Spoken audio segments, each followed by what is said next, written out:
முதலாவது பணியாணை அட்சயலட்சுமி அவர்கள். இவர் நிறைமாத கர்ப்பிணியாக இருக்கிறார்.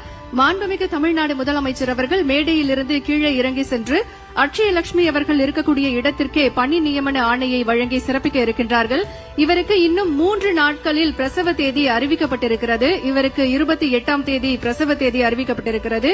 இன்றைக்கு நம்முடைய மாண்புமிகு தமிழ்நாடு முதலமைச்சர் அவர்களின் திருக்கரங்களால் பணி நியமன ஆணையை பெற வருகை தந்திருக்கிறார்.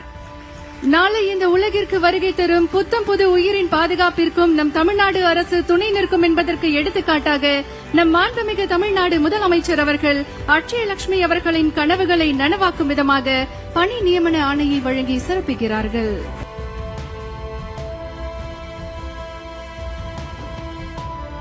ஒரு தாய் தன் குழந்தையை கைப்பிடித்து வாழ்க்கை பாதையில் நடத்திச் செல்வது போல தமிழ்நாடு அரசும் பெண்களின் கனவுகளுக்கு கரம் கொடுத்து சாதனையின் உச்சிக்கு கொண்டு செல்கிறது.